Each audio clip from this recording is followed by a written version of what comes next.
నుంచి కూడా మనకు అంతే కోఆపరేషన్ దొరికితే డెఫినెట్ గా మనం ఈ డ్రగ్స్ ని అరికట్టొచ్చు. ఎందుకంటే ఇది ఒక కొత్త పాండమిక్ లాగా, ఒక కొత్త భూతం లాగా తయారైపోయింది ఈ సొసైటీలో.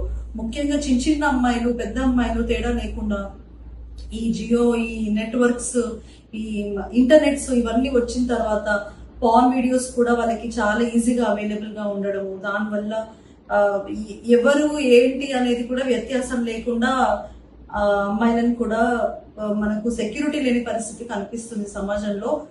ఎన్నో కంట్రీస్, మనకంటే చాలా రిసోర్సెస్ తక్కువ ఉన్న కంట్రీస్ కూడా ఎంతో ముందుకెళ్ళి స్పేస్ అని, మన సునీత విలియమ్స్ నే తీసుకుంటే మన ఇండియన్స్ అంతతే ఆమెనే she made has proud you know US లో. కానీ మన దేశంలో we are like regressing back.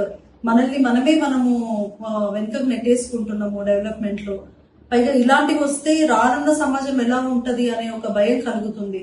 So అందరూ మనం ముందుకు రావాలి. We have to say no to drugs and we have to say no to such absurd behaviour.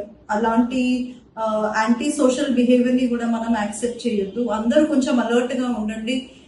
ఎక్కడైనా మీకు ఏదైనా సస్పిషన్ ఇలాంటివి ఉంటే డెఫినెట్ గా పోలీస్ కి ఇన్ఫార్మ్ చేయండి. మన సొసైటీని కాపాడుకునే బాధ్యత మనందరిది. So let us all unite to say no to drugs. Thank you.